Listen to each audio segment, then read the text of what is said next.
bonjour. Bonjour, bonjour. Très contente d'être au siège de la communauté congolaise. Nous sommes contents de vous voir chez Ottawa. vous. Donc ça veut dire qu'enfin la communauté a un bureau à Ottawa. Tout à fait, la communauté a un bureau à Ottawa et c'est le siège social. Et puis voilà, c'est la maison des Congolais. La maison des Congolais. Voilà. Enfin. Oui. Quand on entre ici, on a plutôt l'impression qu'on est venu à l'église. Parce que là, j'ai vu qu'il y avait la fiche de l'église. Je ne sais pas, il y a comme une confusion. Est-ce que c'est vraiment le siège ou c'est l'église? Alors, c'est les deux. C'est-à-dire que c'est des locaux qui sont partagés. Dans le sens que l'église a la porte qu'on appelle 274 et nous ici nous avons la porte qu'on appelle 268, se trouvant au 235 rue Donald à Ottawa, dans les quartiers Vanier. Donc il n'y a pas de confusion, on a nos locaux, l'église a ses locaux et puis on partage, on collabore. De temps en temps, quand on a des grands événements, on peut utiliser aussi les locaux de l'église. La même chose, donc il n'y a pas de problème. Donc pas de confusion, vous êtes bien au siège de la communauté congolaise, ici, l'adresse c'est 235 rue Donald à Ottawa. Est-ce que c'est la même communauté que Gatineau? Les Congolais qui sont à Gatineau doivent se sentir... Absolument, absolument. C'est pourquoi j'ai parlé du bureau d'Ottawa, parce qu'on a aussi le bureau de Gatineau. Donc, c'est la région de la capitale du Canada s'est voulu, parce qu'on n'a pas voulu dire directement Ottawa-Gatineau, parce que là, on exclurait beaucoup de gens. Or, la région de la capitale du Canada, c'est officiel, hein? Ça inclut Ottawa, Gatineau et toutes les villes limitrophes. Donc, tout ça, c'est Ottawa et Gatineau. Donc, le bureau de tout ça, c'est la région de la capitale du Canada. C'est ici. Exactement. Il n'y a pas un autre bureau du côté de Gatineau. Côté de Gatineau, il y a un autre bureau, mais celui d'ici, c'est le bureau central. Okay. Oui. Bon. Par exemple, moi, depuis le matin, j'ai travaillé sur celui de Gatineau. Président, vous pouvez nous dire un peu depuis combien de temps vous êtes dans ces bureaux et comment vous êtes arrivé ici? Et surtout, avant d'arriver à ça, pouvez-vous vous présenter à nous pour nous dire qui est M. Raymond? Difficile. M. Raymond Kashiba, oui. Le président de la communauté congolaise. Alors, je ne sais pas où commencer. Jeune papa, époux et un fonctionnaire fédéral depuis plusieurs années et puis entrepreneur à titre privé. Voilà. Et depuis quand est-ce que vous êtes président de la communauté? Alors, très bien. Qui vous a voté? Très bien, question de légitimité et de légalité. Très bien, très bien. Non, c'est qu'en 2000, on a milité depuis très longtemps dans la communauté, plusieurs années. Et on a vu tout ce qui ne fonctionnait pas. On a vu tous les désordres que ça a créé. Moi, je me rappelle en 2007-2008, on participait à des assemblées de la communauté. Il y avait 400, 500, 600 personnes qui arrivaient dans une salle pour discuter, parler de la communauté, même si ça restait au niveau de parler, mais c'était déjà vivant. Mais il y a eu un moment donné, je ne sais pas qu'est-ce qui s'était passé, il y a eu une démission totale, c'est-à-dire que plus personne n'était là. C'était devenu une communauté de 10 personnes qui élisaient des gens. Par exemple, on a connu les 10 dernières, en fait, les 3 ou même 4 derniers comités, ils étaient élus par 5-6 personnes, 10 personnes maximum par acclamation. Il n'y avait même pas de candidats pour se présenter. À quoi était due cette léthargie? Non, c'est par la gestion. C'est la gestion. On peut pas. C'est vraiment la gestion. On a voulu faire. Certaines personnes avaient voulu prendre la communauté en otage de façon générale, où ça pouvait se passer par nomination. Justement, bon, après moi, c'est toi, c'est place comme ça, et puis bon, on ne pouvait pas vérifier les états des comptes, les états financiers. Il n'y a rien qui pouvait être fait, et donc c'était vraiment une caisse vide, on va dire ça comme ça. Pourquoi cet engouement à être à la tête de la communauté?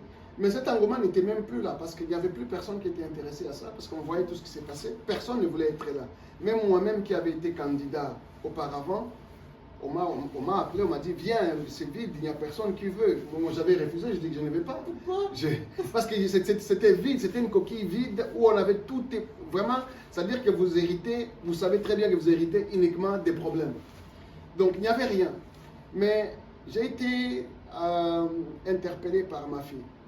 Ma fille qui est au secondaire, elle était venue, elle me dit, papa, elle est née ici. Évidemment, mais à culpa, ma fille ne parle pas nos langues congolaises. Elle me dit, tous mes amis dans la classe sont d'origine africaine, ils sont en train de parler, soit dans leur langue, lingala, tout ça, mais moi, je ne connais pas de tout ça. Je me suis senti très mal, interpellé. Je me suis dit, bon, en tant que père, peut-être que j'ai échoué de ce côté-là, mais quand même, j'ai une communauté. Pourquoi est-ce que la communauté n'a pas mis en place des outils pour justement intervenir dans ce genre de situation? C'est comme ça que je suis revenu au niveau de la communauté. J'ai dit, bon, j'avais vraiment démissionné aussi pendant 3 ans. Je pense que j'étais vraiment beaucoup plus concentré au pays. Mais je suis revenu. J'ai commencé, je me suis mis un peu à la page parce que j'étais absent pendant plus de 3 ans. J'ai compris ce qui s'était passé, tout ça, mais j'ai compris qu'on était encore dans le pire désordre. C'est comme ça j'ai commencé à me préparer pour être candidat aux élections en 2023. Bon, malheureusement, il y a eu beaucoup d'événements qui se sont passés dans la communauté et le président de l'époque, M. Didier Okende, avait déposé sa démission en décembre 2023. En déposant sa démission, il a ouvert une porte, mais le problème c'est que quand il a démissionné, il n'y avait plus personne. Son comité exécutif avait déjà aussi démissionné depuis longtemps, ce conseil d'administration était inexistant, donc il n'avait même pas d'adjoint. Ça veut dire que c'était devenu une communauté gérée par une seule personne. Il n'y avait même pas d'adjoint pour assurer l'intérim. C'est comme ça que les membres en ordre à cette époque-là ont décidé de convoquer une assemblée générale extraordinaire pour statuer sur la chose en donnant les options. Soit on dissout, soit on convoque les élections, ou soit on fusionne avec une autre organisation. Et majoritairement, heureusement, la grande majorité s'est présentée à l'Assemblée générale. Et majoritairement, je me rappelle bien qu'il y avait seulement 2 personnes qui avaient voté contre. C'était, aujourd'hui on peut le dire, ce n'est pas un problème. Il y avait Mme Yvette Achiri et puis il y avait M. Ferdinand qui avaient voté contre cette proposition de dissolution. Mais tous les autres membres avaient voté pour la dissolution. C'est comme ça que cette dissolution avait été actée par un procès-verbal de l'Assemblée générale qui avait été envoyé à l'Industrie Canada. Industrie Canada qui a aussi, après vérification, pris acte. Et puis l'association communauté congolaise Ottawa-Gatineau avait été dissoute, donnant place justement, parce que l'objectif de la dissolution, c'était parce qu'il y avait déjà maintenant à ce moment-là 2 organisations. Il fallait fusionner pour que ce soit une seule grande organisation, mais cette fois-ci basée sur des principes vraiment solides, c'est-à-dire une communauté refondée et non pas la continuation de ce qui existe depuis plus de 40 ans aujourd'hui. Voilà un peu comment ça s'est passé. Et puis finalement, bon, à l'Assemblée générale constitutive de cette nouvelle association, on s'est porté candidat, je n'étais pas seul, et les membres présents ont pu élire notre comité. C'est comme ça qu'on est élus. On était élus le 3 novembre 2023. Le 3 novembre 2023, et puis on a inauguré la nouvelle communauté, donc c'était le 23 décembre 2023 également. Des agents, d'artistes, des producteurs des festivals, des producteurs de musique. On s'est réunis à l'hôtel Marriott et il y avait beaucoup de jeunes artistes qui sont venus. Il y avait même des bailleurs de fonds qui sont venus de partout au pays. Musique Action, je vais dire Conseil des... Reproche d'être en fait une caisse de résonance de l'UDPS ici au Canada. J'aimerais que vous puissiez répondre à cette question parce qu'il y en a qui ne veulent pas peut-être le dire, mais moi je profite, je suis devant vous. Oui, absolument. Je pose la question. Oui. Qu'est-ce que vous répondez à une telle remarque ou à une telle accusation? Vous Ben, n'êtes pas communautaire, vous êtes plutôt politique, mais que vous êtes une représentation de l'UDPS ici au Canada. Tout à fait légitime. Bon, d'accord. Déjà, bon, je vais entrer un peu en détail, mais peut-être, disons, ça c'est souvent des paroles faciles. Quand quelqu'un dit vous êtes une caisse de résonance de X, qu'est-ce qu'on peut commenter par rapport à ça? C'est une affirmation, bon, il n'y a rien à dire. La personne a déjà tout dit, a déjà conclu, c'est fini. Donc généralement, je ne commente pas. Mais je sais où ça a commencé, je peux même dire par qui ça a commencé, mais ce n'est pas le but aujourd'hui. C'était durant la campagne électorale justement de la communauté en 2013, où justement certains ont vu que j'avais un certain avantage, et donc sont partis, ont commencé à mener cette campagne. D'ailleurs, des personnes m'ont avoué personnellement que non, nous avons mené ça parce que tu avais cet avantage-là. Je vous dirais peut-être en privé, mais c'est connu. Mais le problème, c'est qu'ils ont mené ça, ils ont tenté de tribaliser un peu tout ça et surtout de politiser également. C'est vrai, moi je ne l'ai jamais caché depuis un jour. Moi je suis quelqu'un, quand je crois en quelque chose, je n'ai pas peur de m'afficher et de le déclarer. Moi je suis membre de l'UDPS, je l'ai toujours été. Et pas toujours, parce qu'avant ça j'étais quand même de l'UNC, de plusieurs années avant d'aller au niveau de l'UDPS. Je suis le président de la Ligue des jeunes de l'UDPS ici au Canada. C'est moi les représentants. Ça, je ne l'ai jamais caché, ni pendant les élections, ni avant les élections, ni après. Donc là, il n'y a rien, parce que moi, je suis capable de savoir la différence entre les deux. Depuis que j'ai pris la direction de la communauté, je n'ai jamais dit quoi que ce soit publiquement par rapport à l'UDPS. C'est la première fois que je cite même l'UDPS dans ma bouche. Je suis capable de faire la part des choses. Là, comment on va dire, ce n'est plus les lieux de parler de ça parce que c'est des convictions privées. Bon, maintenant, ici nous sommes dans un pays de droit où on affirme matin, midi, soir que chacun est libre de ceci, de cela. Donc moi, je ne serai pas libre de m'associer à qui je veux. Je ne serai pas libre de mes convictions. Je ne serai pas libre de m'affirmer. C'est des droits fondamentaux. Donc moi, c'est dans mon droit fondamental de choisir, d'avoir mes convictions politiques. Mais ça, le problème, c'est qu'il ne faut pas que je prenne des décisions au sein de la communauté ou pour les autres en fonction de ces convictions-là. Si je suis capable de faire la part des choses, mais il n'y a pas de problème. Dans la fonction publique, c'est la même chose. On ne vous demande pas pour qui vous avez voté, mais on vous dit, peu importe pour qui vous avez voté, mais quand vous prenez des décisions, oubliez d'abord pour qui vous avez voté. Prenez la décision parce que vous avez vos compatriotes devant vous. Et ça, malheureusement, les gens ne comprennent pas ces nuances. Et qu'est-ce que vous dites à ceux qui hésitent de venir parce qu'ils se disent pour aller là-bas, il faut être membre de l'UDPS? Qu'est-ce que vous leur répondez? Non, c'est des prétextes. C'est des gens peut-être qui n'ont jamais cru. Oui. Non, il n'y a pas de raison d'hésiter en fait. Ils ont envie de venir. Non, il n'y a pas de raison, c'est des prétextes. Ah non, il ne faut pas y aller parce que là-bas, tu dois soit être du Kassai, tu dois parler Swahili ou tu dois. Ou tu dois être membre de l'UDPS. Oui, alors si ça existe, ça. Qui ont la bonne volonté, mais qui ont peur parce qu'ils ont ça comme préjugé. Oui, alors vous venez de le dire, c'est des préjugés basés sur rien du tout. Basés sur absolument rien, sans fondement. Ce débat-là n'existe même plus. Est-ce que le président Raymond peut rassurer? Non, mais je suis en train de rassurer, d'abord en disant que c'est basé sur absolument rien, qui est sur les préjugés. Parce qu'il n'y a rien comme fondement dans cette affirmation-là. Mais on comprend. Ça, évidemment, beaucoup de gens ont des raisons pour des affinités, tout ça, pour lesquelles ils doivent dire, bon, ici, je ne vais pas m'approcher, mais pour justifier peut-être la raison, ils vont dire ça. Ça peut arriver, c'est normal, c'est humain. Mais je peux vous dire aujourd'hui que ces problèmes-là n'existent pas, ça n'a jamais existé d'ailleurs. Mais je comprends que pendant la période électorale, beaucoup de gens ont dit « Oh non, parce qu'il est de l'UDPS, oh, parce qu'il est ceci », ils ont fait cela. Notre comité, par exemple, je donne le comité. C'est le comité le plus inclusif depuis que la communauté existe depuis 40 ans. Moi, j'ai parcouru tous les comités internes. Il n'y a aucun comité le plus inclusif que le nôtre. Nous avons les gens de toutes les provinces dans le comité. Toutes les provinces, les 26 provinces là, nous avons des gens dans notre comité. Alors, quand on dit ça, c'est par rapport à moi, parce que je ne suis pas peut-être de l'air tribu, c'est quoi? Vous voyez qu'il n'y a pas de raisonnement. Hein? Donc, vous, là, qui hésitez encore, vous qui ne voulez pas venir parce que vous avez peur d'être non justifié. Non justifié. Vous êtes libre de garder votre position politique. Absolument. Libre. D'ailleurs, on a fait exprès. Moi, j'ai fait exprès, connaissant des gens qui savaient déjà que j'étais membre de l'UDPS, connaissant tout ça, j'ai choisi aussi des gens spécifiquement dans mon équipe qui étaient des opposants les plus farouches à l'UDPS, pour les mettre dans mon équipe. Pour que justement les gens n'aient pas ces raisons-là, parce que ces raisons-là n'existent pas. Mais pour qu'ils n'aient pas ces raisons-là, il y a des gens qui sont vraiment radicalement opposés à Tshisekedi personnellement, à leur famille, et à son camp politique, qui sont dans mon équipe.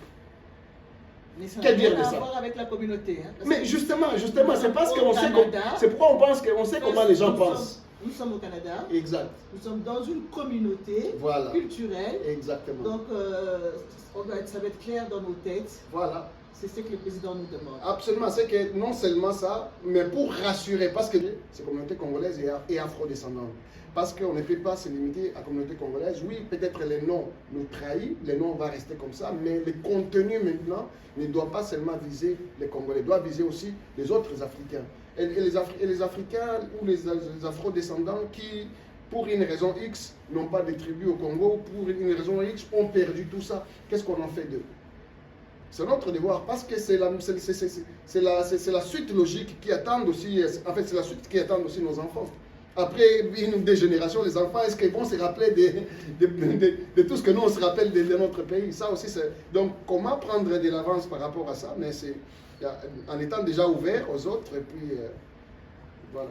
Oui, c'est peut-être, je ne sais pas, mais c'est peut-être justement à la communauté Oui. de faire de son mieux pour faire un pont entre le pays et nos enfants qui sont Absolument, ici. je suis d'accord. Perdre sa culture, là, c'est Absolument, perdre en fait son identité. c'est perdre Oui. complètement. Nous sommes d'accord, et nous travaillons vraiment dans ce sens. Mais c'est pourquoi peut-être la question que vous avez initiée, mais je pense que vous n'êtes pas allé au bout, concernant des gens qui disent, bon, des affaires des communautés, ceci, cela. Bon, je pense que ça, peut-être, c'est que les gens, souvent, c'est des gens justement, parce que je me demande toujours la raison pour laquelle les gens vont dire non, moi, des affaires des communautés, je ne veux pas. Parce que c'est un lieu d'abord de réseautage, qu'il soit professionnel, personnel. Il y a souvent les avantages que les désavantages dans une communauté. Donc vous allez vous retrouver qu'on vous recommande pour tel emploi, on vous recommande pour tel service, on vous recommande pour X choses, alors qu'en temps normal, mais vous n'aurez pas ça. Et quand on regarde, souvent les gens qui nous disent ça, mais regarde, mais tu ne gagnes rien en étant absent. Peut-être viens, peut-être que tu vas gagner quelque chose. Donc, il n'y a pas de raison vraiment de s'éloigner de sa communauté. Merci beaucoup, Président. Nous arrivons pratiquement à la fin. Nous arrivons à la fin de cet entretien. Oui, oui. Je voulais juste vous dire que vous avez un grand événement là que vous êtes en train de préparer actuellement, Oui. l'Assemblée générale. Oui. Vous pouvez nous dire un mot? Alors, nous avons plusieurs grands événements, mais le premier grand événement, c'est l'Assemblée générale qui arrive le samedi prochain déjà, ici même à nos bureaux. Ça va se passer à 14 h. Donc c'est là qu'on va normalement présenter notre bilan, on va présenter ce qu'on a fait, notre vision, on va répondre aux questions en fait des participants. Et puis on va aussi obtenir, noter aussi des recommandations, des commentaires pour mieux faire les choses parce qu'on ne prétend pas tout connaître. Et donc c'est un exercice qui est statutaire et même légal, donc on doit le faire. Mais on veut que ce soit aussi un événement donc communautaire où les gens viennent vraiment 35 rue Donald. Donc venez nombreux, venez préparer vos questions, venez, on est prêt à tout, c'est le moment des réductions des comptes. Et puis autre événement, ben, comme on a dit, il y a des festivals sportifs de Gatineau qui aura lieu donc le 21 juin à Gatineau. Là, ça, vraiment, venez, il y a beaucoup de stands et puis il y a beaucoup de participants. C'est les baskets, c'est le soccer, le football, venez. Et puis il y a les 28, 29 et 30 juin, nous avons le forum d'innovation culturelle et entrepreneuriale Congo-Canada, avec beaucoup de délégations venant du Congo et beaucoup des autorités ici qui vont aussi être là. C'est un grand événement, c'est pendant 3 jours. Donc c'est un grand événement. Et puis, on a dit du 28 au 30. C'est à la maison de Gatineau avec les 30 juin qu'on fait. Donc là, nous avons les soccer avec les jeunes. Et puis, nous aurons le 30 juin. Oui, le 28, 29 et 30 juin. Là, c'est le forum Congo-Canada où vraiment la première journée, vraiment il y aura des discours des différentes autorités. Et puis ensuite, les forums commencent les après-midi et puis les lendemains aussi toute la journée. Les 30 juin, c'est un événement aussi culturel avec beaucoup de défilés, de parades, tout ça. Ça aura lieu ici Non, ça aura lieu à l'hôtel de ville de Gatineau. Donc c'est là où tout cet événement aura lieu du 28 au 30 juin. Ensuite, le 1er juillet, là c'est le festival Afro-Congo qui aura lieu à Saint-Laurent, donc à l'extérieur. Là, avec des artistes comme Ferregola qui sera là, Bill Clinton Kalonji qui sera là, beaucoup de comédiens comme Aïda, Batasiala, tout ça qui seront là aussi. En tout cas, si tout va bien, jusque-là on les attend, tout est déjà confirmé. on les attend. Donc ça, c'est le 1er juillet. Mais le 30 juin, là, c'est les galas de l'indépendance. Donc là, tout le monde également est bienvenu. Tous ceux qui ont participé au forum du 28 au 30, ou même au festival du 21, vont tous être là les 30, parce que c'est là qu'on va remettre des prix, célébrer ensemble. Il y a Une des grande frais fête. qui sont liés à ce Alors, les seuls frais liés pour les gens qui habitent au Canada, le forum est gratuit. C'est 100% gratuit. C'était 200 $, mais on a décidé de l'annuler parce qu'on veut que ce soit vraiment un événement symbolique pour les Congolais. C'est le plus grand événement organisé par la diaspora congolaise ici au Canada. Où vraiment, on a fait des recherches, ça n'a jamais été fait. Donc, c'est un grand événement. Et donc, c'est gratuit pour tous ceux qui habitent au Canada, Congolais ou pas, tout le monde. C'est gratuit. Mais évidemment, il faudra s'inscrire parce qu'on veut être certain que tout le monde aura la place. C'est 4 grandes salles qu'on a prises qui sont tous ensemble pendant 3 jours. Donc c'est un grand événement, il y aura des expositions, il y aura des musées ambulants, il y aura beaucoup de choses, il y a beaucoup de sujets de discussion. Donc ça c'est du 28 au 30 juin. Le 1er juillet, c'est le Festival de la culture congolaise à Ottawa. Le 21 juin, c'est le festival sportif. Peut-être un dernier mot pour clôturer cet entretien, Président. Merci beaucoup de nous avoir visités. Et ici, c'est chez vous. Et puis, on invite tout le monde à passer quand vous voulez. C'est votre maison. Merci de nous soutenir comme vous le faites déjà. C'est notre communauté à tous. Vous rappelez l'adresse, s'il vous plaît. Donc, nous sommes au 235 rue Donald à Ottawa, dans le quartier Vanier. Le bureau 268, la porte D essentiellement.